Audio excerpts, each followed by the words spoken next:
Welcome to TAMA Talks, brought to you by the Torrance Art Museum Advocates. I'm Janine Madden, current TAMA president, and I'd like to thank you for watching.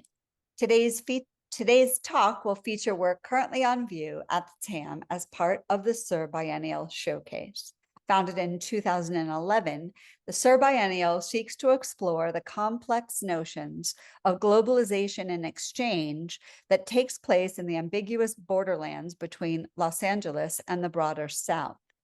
The multi-site, independently curated biennial exhibitions showcase works by local and international artists who have been influenced by the cultures and artistic traditions of Mexico, Central and South America, and the Caribbean. For the 2023 Sur Biennial, the Torrance Art Museum is presenting MUERTE, Bad Death, Religious Syncretism in the Latin American Identity, curated by artist Hope Ezcurra. She explains the Latin identity and culture is one very strongly influenced by religion. Bad Death examines the conceptual whispers of indigenous belief systems hidden under the colonial religion of Catholicism that has shaped the modern Latina, Latino, Latinx identity. The exhibition intends to peel back the layers of the unique spiritual landscape of the Latin American diaspora. This exhibition is on view at the Torrance Art Museum through December 2nd. The museum is located at 3320 Civic Center Drive in Torrance and is open Tuesday through Saturday, 11 a.m. to 5 p.m. Admission is free. However, donations are accepted as they are used by TAMA to provide artist stipends and cover shipping costs. This discussion is being recorded and will be posted to our YouTube channel with all of our previous TAMA talks. You can also access it from our website, www.tamadvocates.com. We are joined today by curator of the show and artist, Hope Ezcurra, who is a self-taught artist.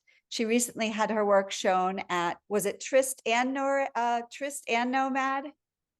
It was shown at Trist, but during the Trist and Nomad, yeah. During the Trist and Nomad event in Torrance. And her curatorial efforts, among others, include the Artist in Residency program Window at the Del Amo Mall and Wild, the Torrance Art Museum's environmental art-focused public art residency in collaboration with the Madrona Marsh Preserve and Nature. Both of them are currently on view. And today she is going to walk us through the MUERTE, Bad Death 2023 Sur Biennial showcase that's at the TAM. Thank you. So thank you so much. We're really happy that you're here and really excited to talk to you about what's happening with this show that's actually in the main gallery, yes? Yes, yeah. Almost in the entire museum. We have it in the lobby and the dark room as well. Oh, wow. Excellent. Okay. Oh, please make sure you tell us what's in the dark room. Hopefully I have a slide of it. Do I? You do, yeah. Ariel's in the dark room. Okay, great. So tell us a little bit about how you came up with the concept. Did you come up with the concept as the curator? Tell us a little bit about from that curation perspective. So I'm half Argentinian. My mom, although she's European in descent, she was raised in Guadalajara, Mexico. So even though I don't have any genetic Mexican heritage, I do have a lot of cultural Mexican heritage. And I was born in Miami, so I was raised around a lot of Cubans. So I have been, all my life has been intertwined with Latin culture. And I have always been fascinated by anthropology and what creates culture, art, religion, music, all these things that not only are an expression of culture, but also are something that forms it and guides it. So I had read, it was a while ago. I'll have to look it up, but I had read this very interesting article about how a lot of Catholic saints in the Latin American expression of Catholicism have often indigenous gods and goddesses. Their personalities often are expressed in them. And this was fascinating to me how this religion that is technically the same religion is so different between Europe and in Latin America. And as I started poking into this a little further, it was fascinating to me, the fact that during colonial periods, when the Spaniards came, one of the things that they tried to do to colonize the indigenous people of Latin America was to Colonize. colonize, Yes. was to force them to convert to Catholicism. Mhm. And these indigenous people, unfortunately, had no other choice but to become Catholics, but in a way to save their religion and to save their belief structures, put into the religion they practiced the whispers of the religions that they originally had. And this melting of these two religions has incredibly affected who we are as Latin Americans. And it's fascinating to look at these indigenous roots that hid themselves inside of this colonial power structure, how they have shaped our identity.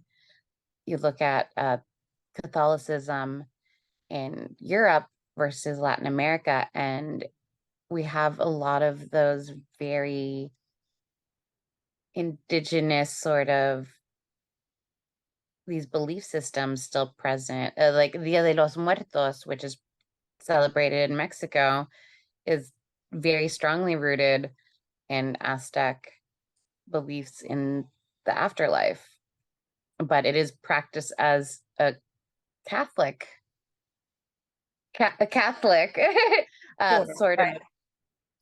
Right. practice. On the That it's 2nd of November. So is it like the Catholic, 1st of November. the Yeah. first? So interestingly, like in the Catholic Church with the uppercase C, then that's the day of saints. Yeah, Like All Saints. exactly. And Yeah, then so and then the next day, the November 2nd is All Souls Day, which to me aligns more with Dia de los Muertos, Muertes. Dia de los Muertos is actually practiced both days. So the Oh. November 1st is the first, and then the second. Yeah, so they excellent. the Catholic Yes. practice of All Saints and All Souls has been transmuted into Dia de los Muertos in Latin America or in Mexico. And do you feel it predates the Catholic Church's sort of celebration of those days, which I do not know when they came into existence, but do you feel that, and has any of your research shown that the Latin American or Mexican celebration of the 1st and the 2nd predate All Saints, All Souls? Actually, no. So the All Saints and All Souls was presented as a celebration to the indigenous people, and then they infused it with their religion to change it into this religion that both satisfied that. Yeah, so we're celebrating this Catholic holiday, but we're doing it in our way. You look at actually a lot of Catholic holidays are actually celebrated on like pagan days because they were trying to like bring in these different religions. Right. Conversely, here it was that these days were given and they're like, oh, we're celebrating this day, but then there was ways to figure out how to practice and to celebrate in a way that still honored this other cultural heritage.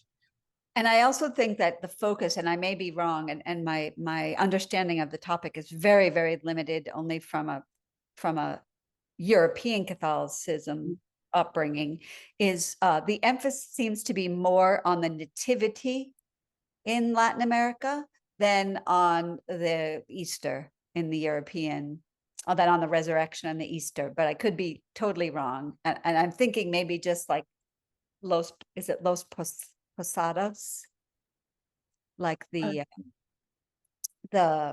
movement, the movement toward Christmas as you're walking. Oh, yeah.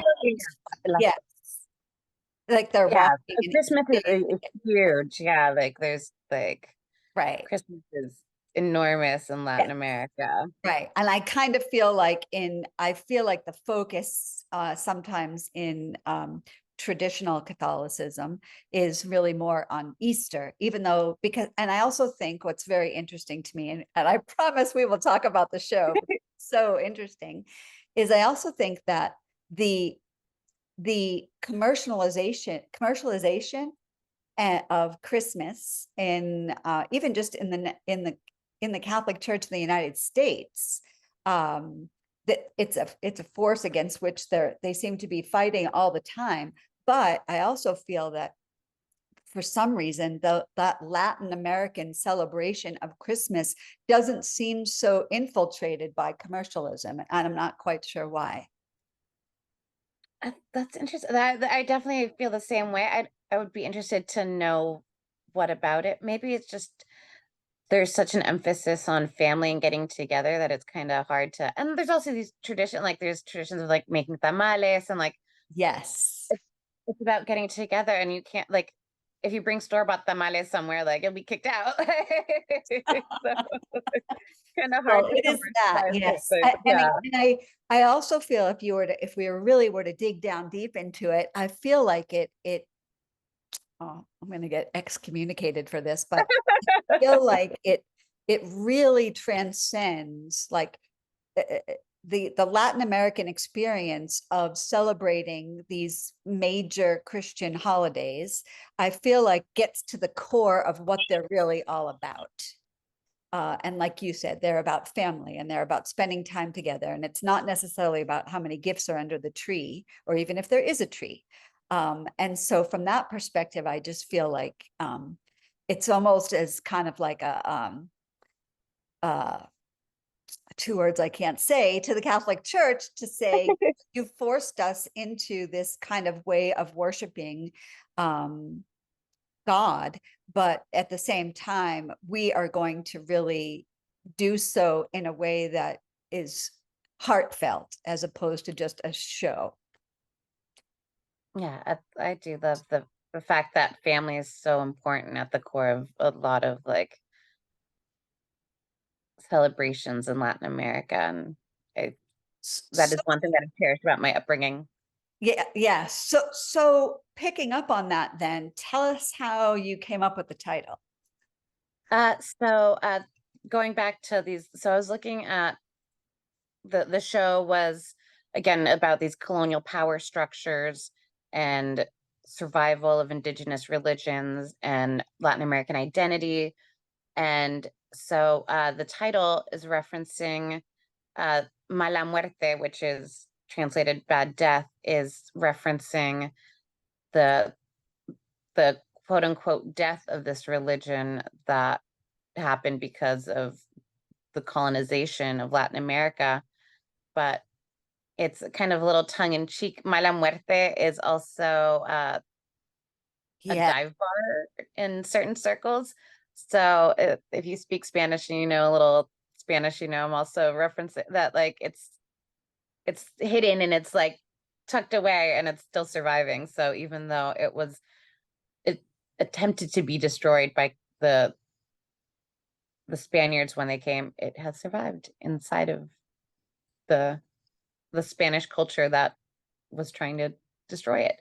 A lot of I think this references as well when you're looking at colonial power structures.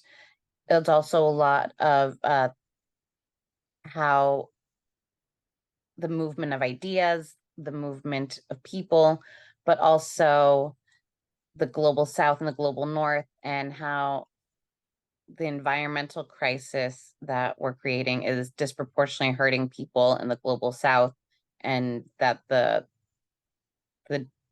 previously colonial powers, but the neo-colonialism that still exists is benefiting from the labor of the global south while impacting them. So the show is multi-layered. It has multiple different tendrils of thought and concept, but that is the concept that I started working on for Mala Muerte, and it was a pleasure. All the artists were incredible to work with. They're all so talented and very open to collaboration, and it was fantastic to be able to put this together with them. Great, great. Well, let's go through some of their work then and talk a little bit about the pieces that are at the museum currently in the main gallery. So let's go back to Ariel's piece. One of our TAMA members was able to see this in person, but is this they couldn't send me a video. So does this piece move? Yes, so it's a kinetic sculpture. Okay.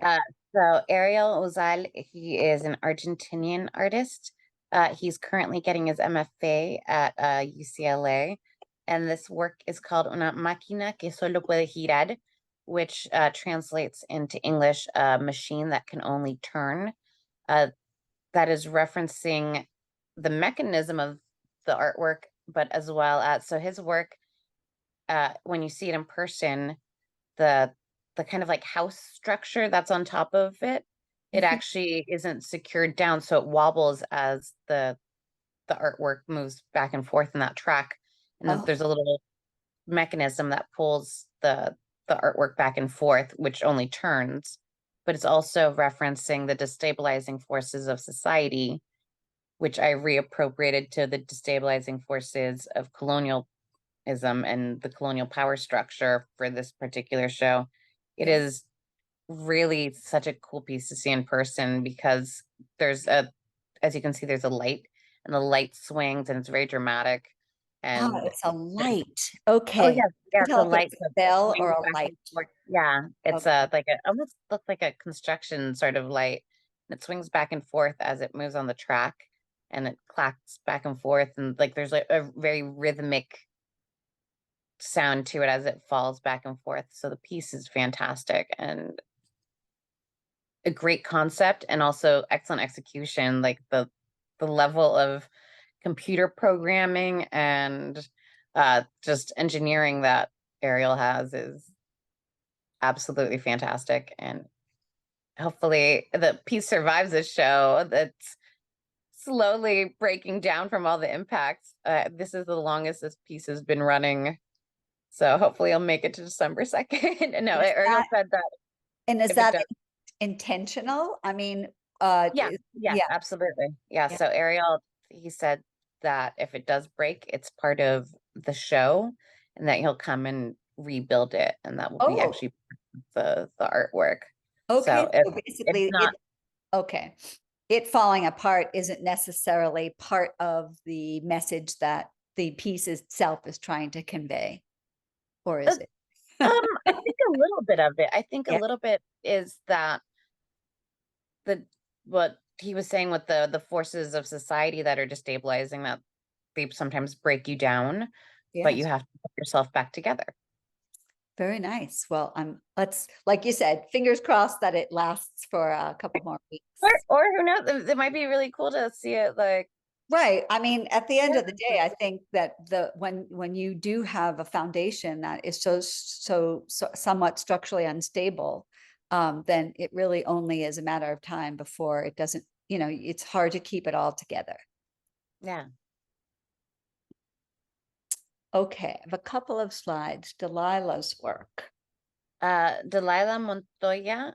This is an image of her installation, La Guadalupana.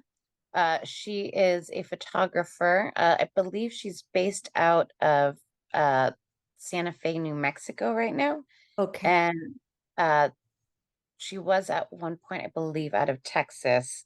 I think this is a photograph of the install in Texas. Okay. Or it was shown in Texas at least. I have one of ours. Let me go to it. So this is there's us. There's our installation.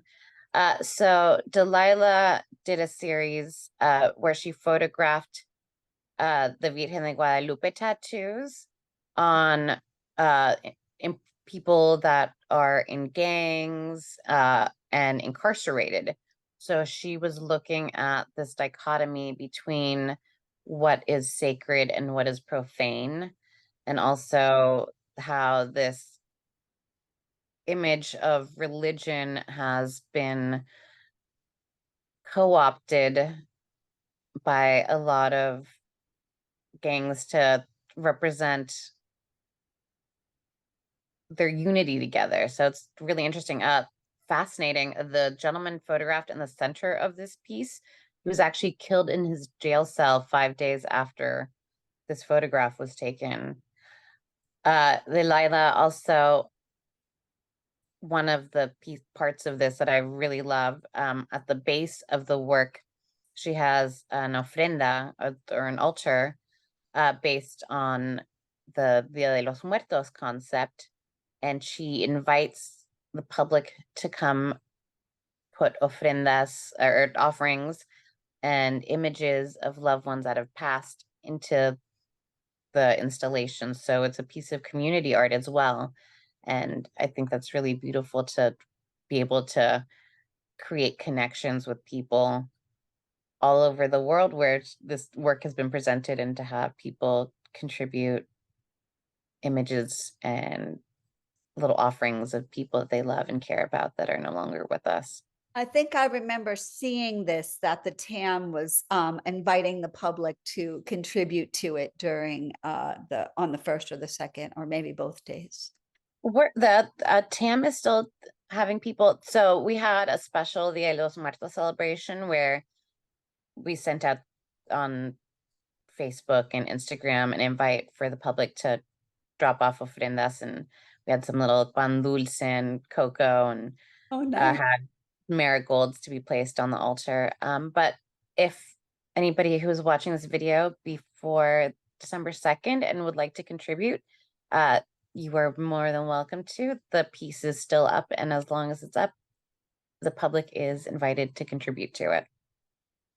And not as well, very similar, I guess, in the Catholic Church. During some churches, during the whole month of November, you are able to bring in images and place them on the altar in some parishes or some churches, very similarly. But you could have these in your home as well. Yes. Yeah, a lot of people do have altars in their home, and they put them up. And one of the docents actually showed me a beautiful altar that they have in their home, and it absolutely breathtaking. I would be very cool to have, maybe at some point, an artist built ofrenda, even though this is an ofrenda, but the focal point is the photograph versus the ofrenda. So it'd be really cool to have perhaps the ofrenda be the focal point, and does it would be does it stay up all year long? no, it November? generally is just for maybe a week or two. Some people will keep it up for all of November, like you said, but Okay. And generally it's they're not you. I noticed that you chose to use this the image of Our Lady of Guadalupe in your marketing for this, yeah. against So drop of that yeah. that is actually I'm probably gonna butcher it as well. So that is Cuatlicu, Yes, Cuatlicu, which is the Aztec mother goddess. right. Is And that what Juan used in his window? Did he do a variation on that in his window over at Del Amo? Juan, oh, I'll I have to feel look like, it up. I think he did have. I believe that was, yeah. okay. Okay. I actually thought that you intentionally were melding the two. We're melding the two. Oh, so it is, the presentation is very intentional. So I have the Aztec mother goddess with, in front of it, the Catholic mother goddess, but La Virgen de Guadalupe is such a very much a Latin American saint, and there are characteristics about her that evoke the Aztec goddess. And Ah, okay. so Okay. there's that kind of uh Coatlicue is still, in a way, still respected and venerated through the practice of And uh honoring the Virgen. and so the tattoo then is not disrespectful in any way at all. It's simply Oh, no, saying no, no. Yeah, it's absolutely it's almost like it's a way to honor her, and maybe even though they live maybe difficult, hard lives, that it's a way to like be protected, that the Virgen is always with them Mhm. physically. Then Delilah also did a series of Virgen de Guadalupe tattoos on regular people, not Did right, but the did she? so yeah, so the next to the Guadalupana, we have two images from that series, Diego y la Virgen and Virgen, where she photographed people that are, teachers, nurses, normal professionals, and that have Virgen tattoos on them. And so she placed them in these very traditionally kind of like Catholic saint poses. Like you can Ah, see in yes. Diego y la Virgen, like that almost like you could see that in like if it was different content, like like the saints like praying to the Virgin and like the Renaissance painting. But instead she placed them out in the desert and they have the Virgen de Guadalupe on them. And so it's a really interesting dichotomy of this like very like Catholic iconography in this natural setting with this incredibly Latin American saint. Like the Virgen de Guadalupe is, the patron saint of Mexico, but also worshipped all over Central America and Latin America. Um, It says these are on e-satin. Do you know what that is? that's just the type of paper that it's printed on. So it's a nice sort of printer paper. Okay, It's nice. I think it's a brand. It's like a brand of printer paper. So it's the high-end photography paper. Okay, okay. They're And then beautiful. is this sort of also ofrenda at the bottom, or is it simply because it doesn't have the photographs, is it simply just votives? It's aesthetically based on the ofrenda, but it's not because it doesn't have the full, but it's the aesthetic is to kind of mirror the ofrenda on the Guadalupana, but if there was an overflow on the Guadalupana, I'm sure we could turn it into an ofrenda if needed. Yes. Okay, moving on. Leticia? Leticia is, oh, she's incredible. Leticia is so talented. Leticia works in neon, and her work, as you can see here, she's by a gate, and this one is, I believe it's a hummingbird that it's based on. Yes, But okay. if you can see the hummingbird, you can see its little bones inside of it, but you also see a flower growing out of it. And so it's looking at this cycle of life and death and how life is a gate, or death is a gate for more life, as you see the flower rising out of the body. And it's very in keeping in with the Latin sort of belief system that, that when you die, that you're kept alive by the memory of those that you love, and that sort of connection between life and death, and how death isn't something to be feared, but it's just a part of a What? cycle. Right. It is. It's inevitable.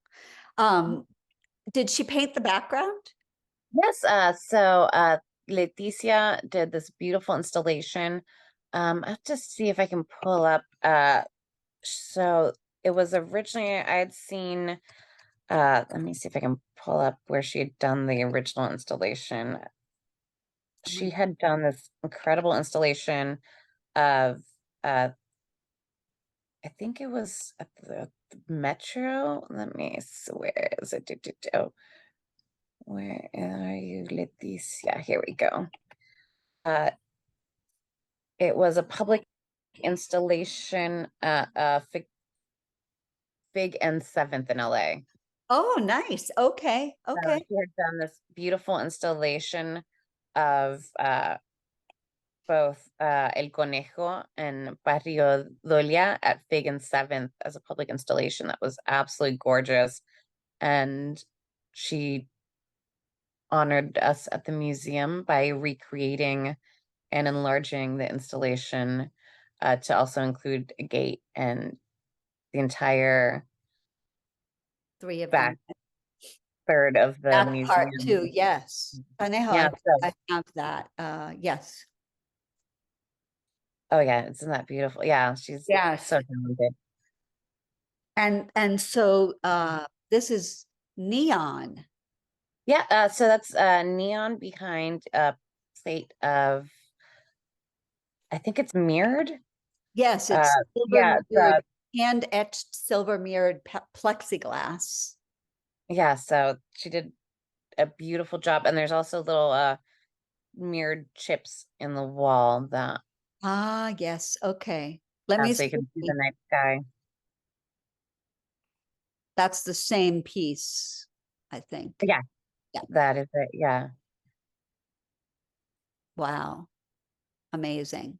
Neon is fascinating. And then her third piece, how do you say this?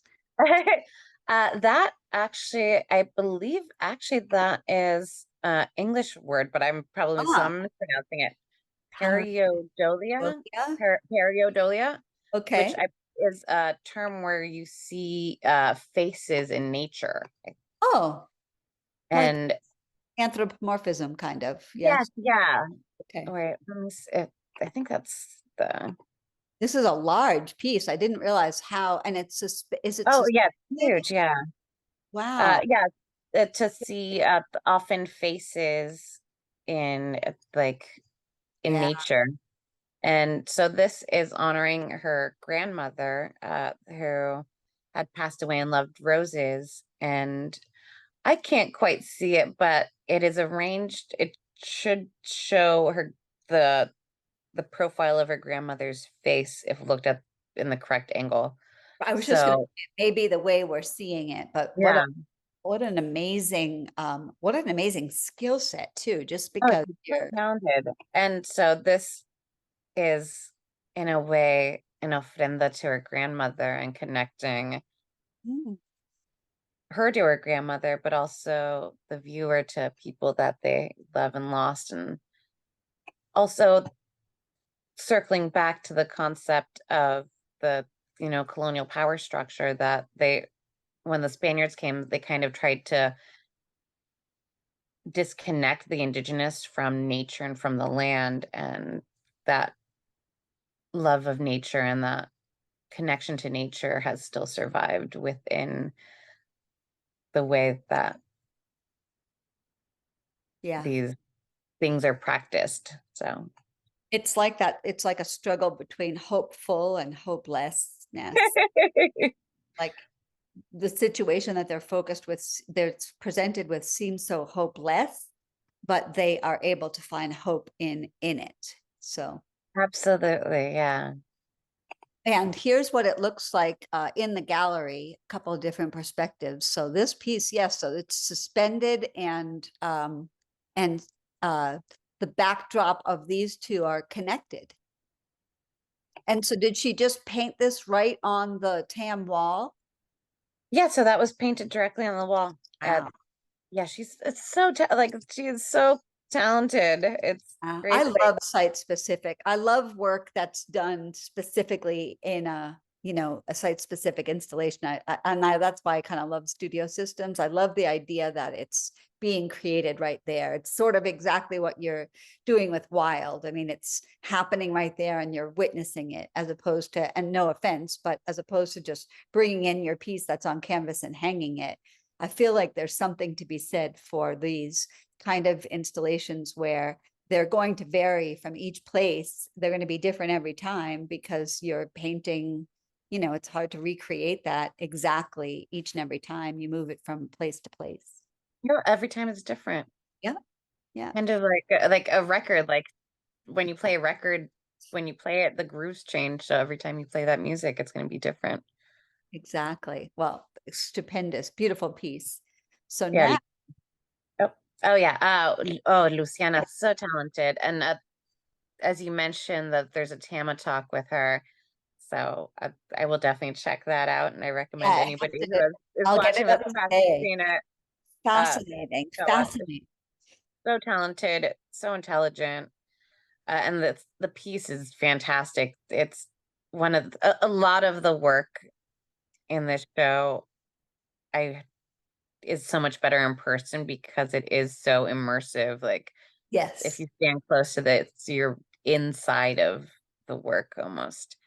And That's it's exactly what her intention was too. yeah. She wanted you to be, and it's interesting because the one thing about the Torrance Art Museum I find, and occasionally this isn't the case, but more often than not, there are no stanchions or barriers to prevent you from getting really, really close to the work and looking at it up close, which was her intention. She did say that people sought out their homelands or where they lived, and they spent a lot of time in front of the map, which at the end of the day, that's the goal of every artist who puts a piece in any museum, is that for people to spend time in front of it. Oh yeah, absolutely.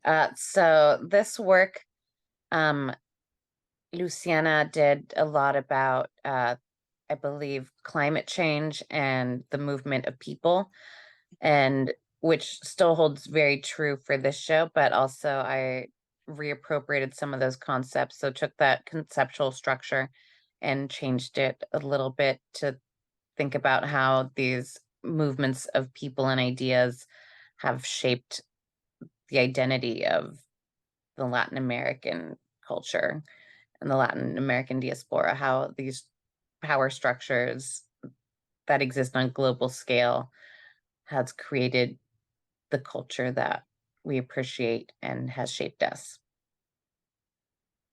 I have a couple more views. This is Oh, what oh, yeah, it's amazing. I think the first one is when she was installing the work, and it was just really cool to see her work. And the only thing that I gave her, like, you have until this wall, and she just went check down it and out. created this incredible work of art, and Yeah. it's fantastic. And I think also, one of the things I found fascinating about this piece is that number one, it's sort of a random compilation of map images, but also that this is basically on paper, but it's a kind of paper that's so functionally, I mean, she reuses it for many, many installations. And so, the fact that it can be molded, she was saying, into these structures uh, that are, monumental. They're huge compared to other, smaller pieces that she's done. And I guess she does a lot of work in photography. So this was sort of an extension. She was talking about making her photography go from two-dimensional to three-dimensional, and she certainly has achieved that in this. Yeah, absolutely. Yeah, she's so talented. Yeah. And And one of the things we've talked about before on these TAMA talks is that a photograph like this, when you walk into the museum, into either gallery, but when you walk into the main gallery with all of its, I mean, gallery 2 is just the one room. So when you walk into the main gallery, the positioning of work is really, really important, that curation. So how much of that influence did you have in placing works in relationship to other works? so that was after I figured out what artists I wanted in the show and what works I wanted.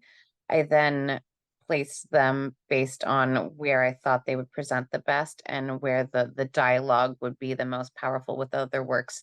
In also, there's like some of the works need darkness, so like just logistics as well, like where will this work exhibit the best, and how will we exhibit the best, and how do we create a dialogue with other works in the best way.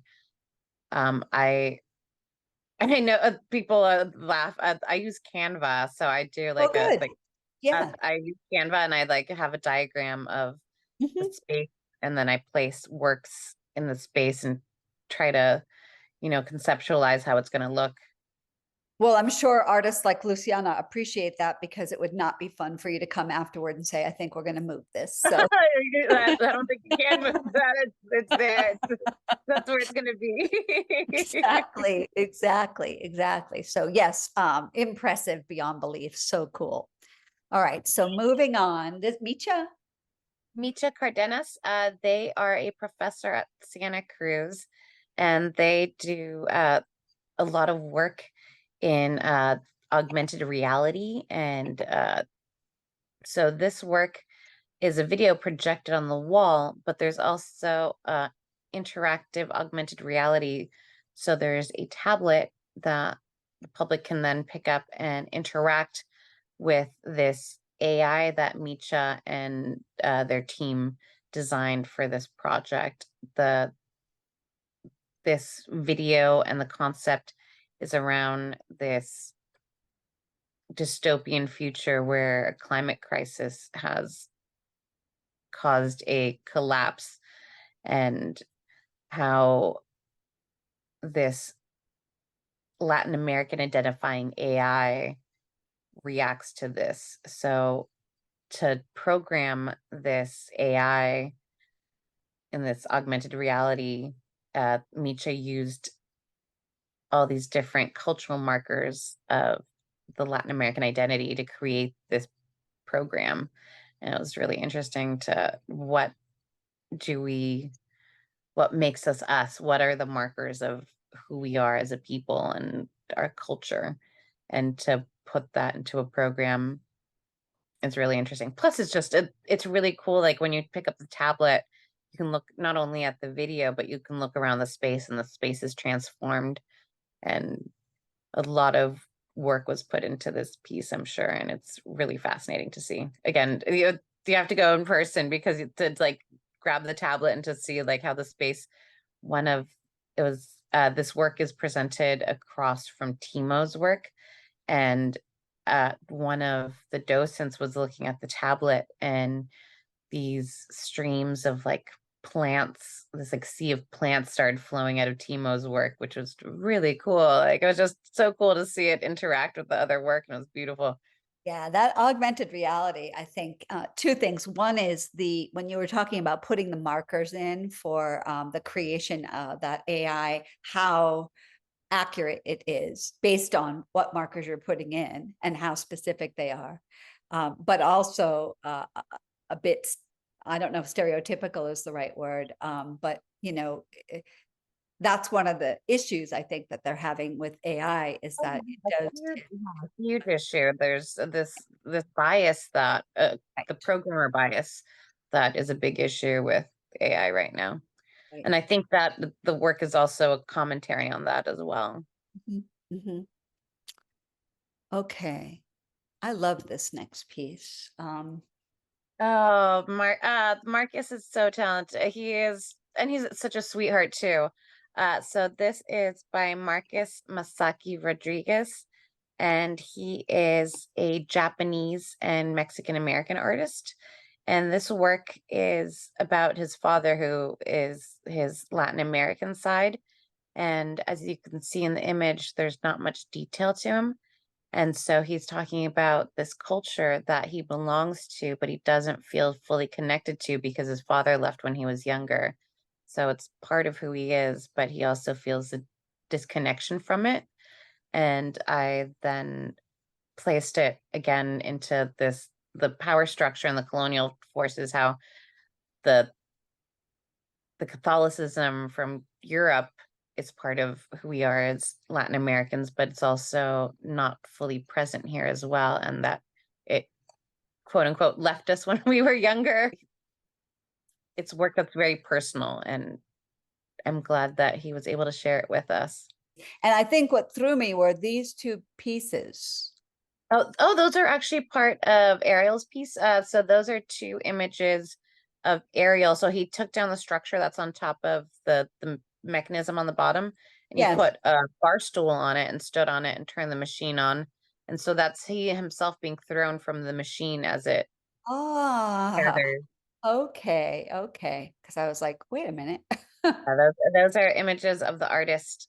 The art and the artist become one. Okay. Okay, now this image of Rebecca's video installation, this is in the main gallery though, yes? That is in the main gallery, yeah. So Okay. Okay. Rebecca Mendez, uh very talented. She does a lot of public artwork. Um, you can see her work over at the Whittier Pool. She recently finished an installation there. I have to look up which, I think 7th Street Metro she has installation. So she Oh, does a lot of work in public art. This is a 3-channel video that she did called Ascenso de Tejoderas, which is the ascent of weavers. Um, Tejedoras. it's Oh, supposed to be presented in architectural scale, so kind of like Micha's, but we didn't have the space to present the 3 channels at the size that they should be. So I uh, see. Would they be Rebecca was, normally just projected on the wall yeah, or exactly. So they're supposed to be projected on the wall. I see. And Okay. so almost the size of Micha's, but the 3 of them lined up, which we don't have anywhere in the museum to do that. That would be But impressive. oh, I hope that it is shown very soon that way, because it Yeah. what she's shown me of the mock-up for it, it looks incredible, and it'd be amazing to see in like full scale. So, So this oh okay. go No, go ahead. This work is where she follows 3 indigenous women that, in an attempt to save the world from uh, the impending climate issues, they follow a Mexican god of the death, a death god, which I have to look up. The dog Sotol. Uh, what is the Mexican death god? But of Sure. Mexican dog god of death. Let's see. Solotl. So the 3 women follow Solotl, which is Aztec god of death that is shown as a dog into the afterlife, where they become weaver goddesses and Ah, they return back to reweave society and save them from this these climate issues that are happening. And it's so beautiful. So Rebecca filmed this on location, with actually the people in the film are actually weavers. And is this when on the film? yeah, Okay. so these are 3 weavers that, so it's a family of weavers that she met, and that's them, I believe, meeting one of the weaver goddesses that they're being transformed into. So it's And almost like a resurrection origin story. yeah, so this kind of using kind of like mythology and like reappropriating Aztec mythology for this concept and this sort of narrative Mhm. that is so beautifully, like, it just each of like the stills from this could be like its own like Yes, photograph. right. We have this one too. Yeah, and that I believe is the father of the family, who are the weavers.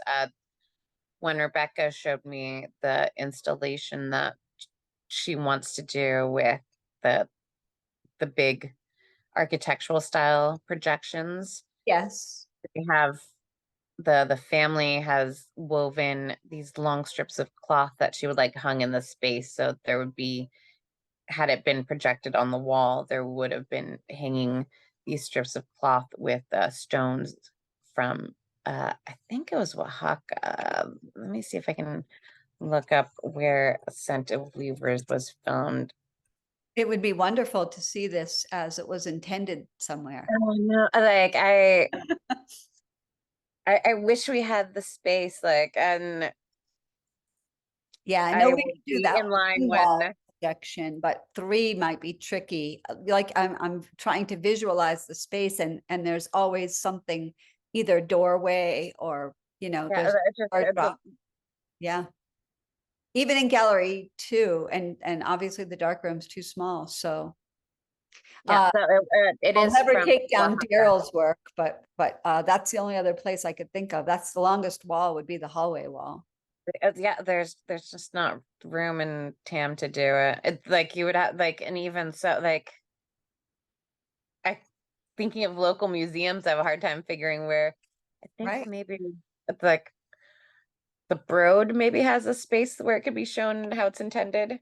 Mm, But yeah, fantastic.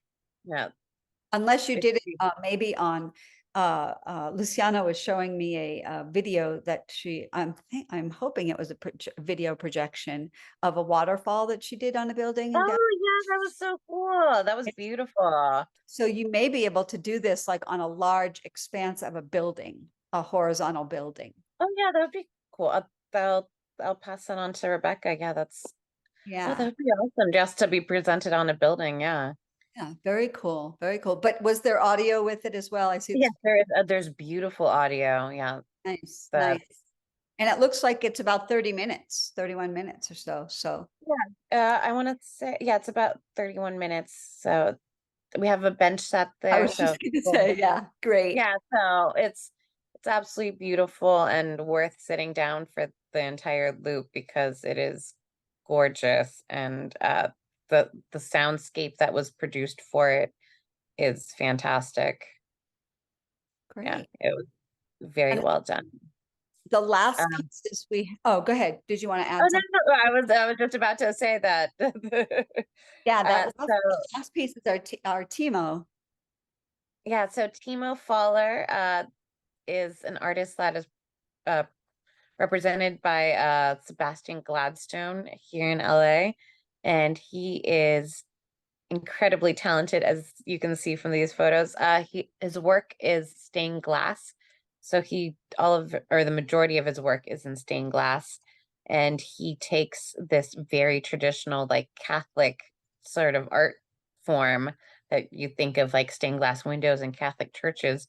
And he presents imagery from indigenous and Aztec religion.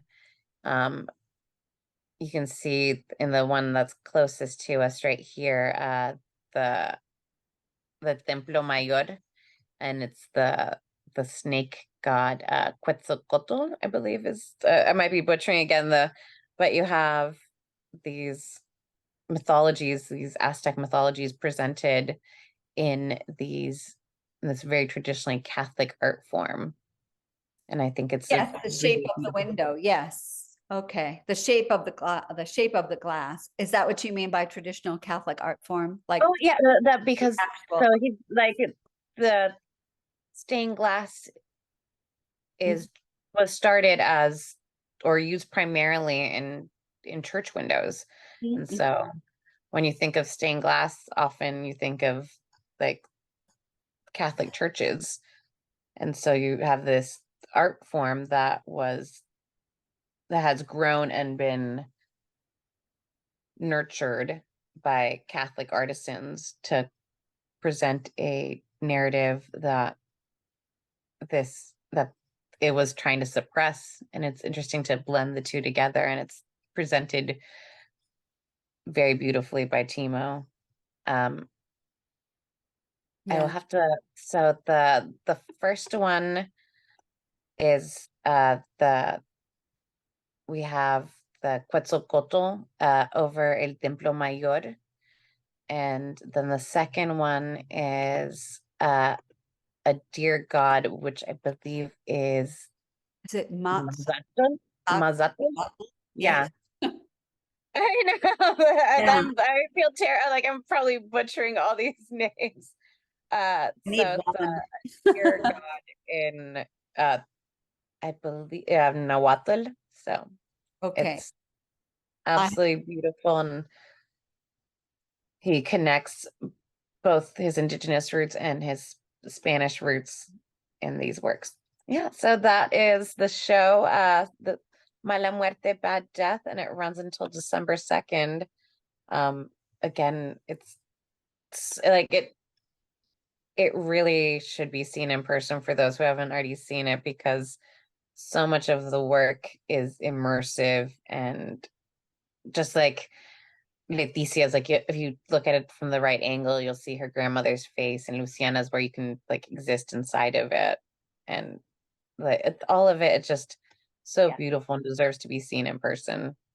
Well, huge props to you for selecting so many artists that spoke, whether you reappropriated or not. So many artists that spoke to, what you were trying to convey.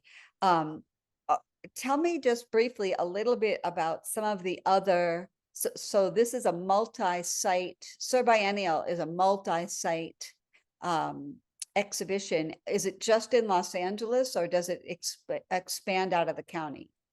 Uh, so I believe there was some shows in Santa Barbara, I want to say.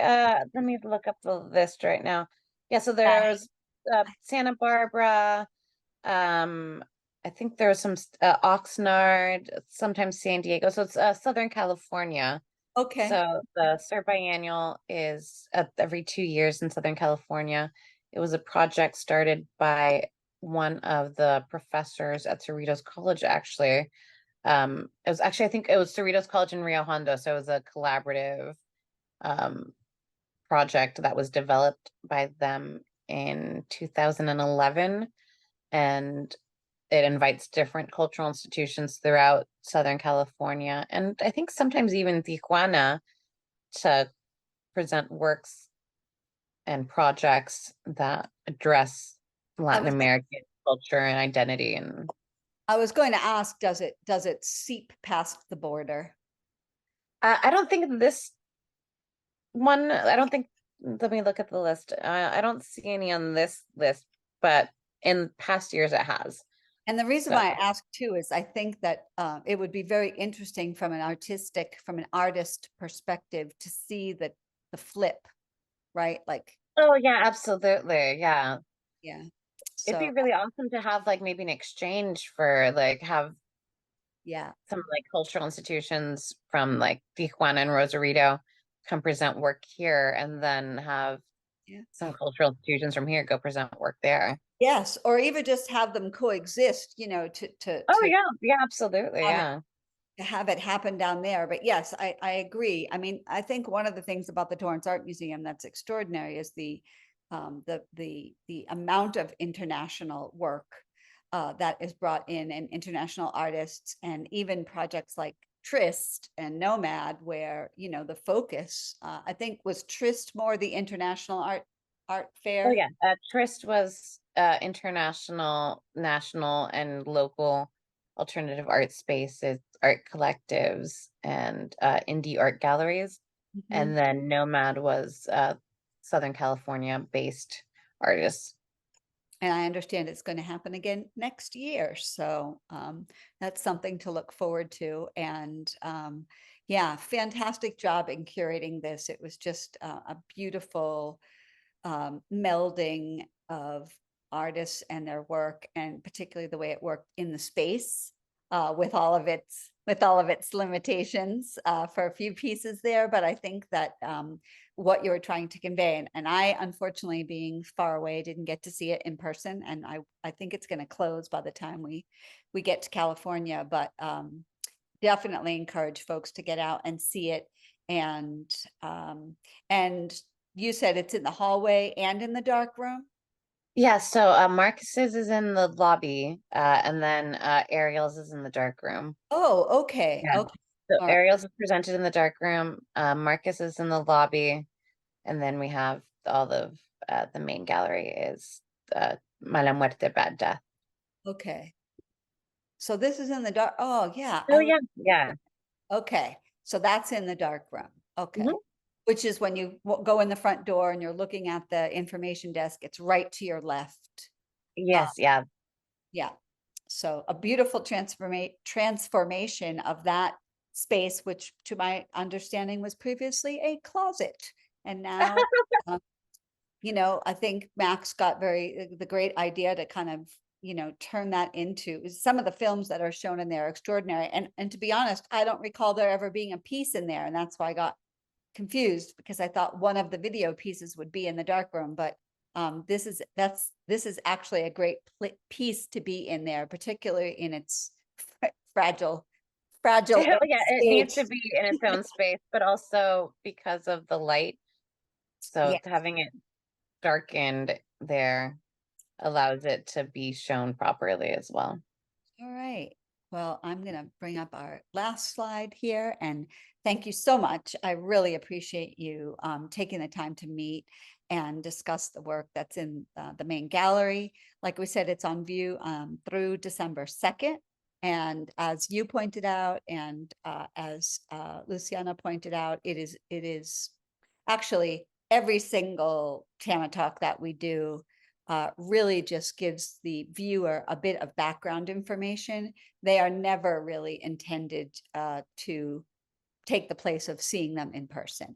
I just like the idea of hearing from curators and hearing from artists in particular about the work that they make, because particularly with contemporary art, sometimes hearing, the inspiration, if you will, or even just the method of getting something from your brain onto the floor of the museum really changes the way that we look at the piece when we're standing in front of it. So I will take that opportunity to make a quick plug in that if you become a TAMA member, this is new, but it sort of melds right into it. If you do become a TAMA member, I think one of the coolest benefits is that prior to these exhibitions opening, you do get the opportunity to come into the museum and hear a curator talk about every single piece, just about as time permits. The pieces that are there, and sometimes the artists will join and talk about their pieces, and it's just a wonderful opportunity for folks to get into the mind of the artist and gain it. I do it particular so that they will gain a deeper understanding of the work when they're looking at it, or helping others understand. Yeah, and it adds this wonderful layer of understanding as well. Like I think a lot of contemporary art is made with the intention. There's definitely an intention with it's made, but I think a lot of it is made ambiguously, so as people are allowed to project what they feel and see on it themselves. But to have that is this really lovely way to connect what you experience and what the artist was intending when they created it. So it's this really beautiful bridge between these two conceptual understandings of the work. Absolutely, absolutely. Well, thank you so much for joining us. I appreciate it. And this video will be posted on our YouTube channel and on our website, hopefully later today. So My pleasure. Thank you.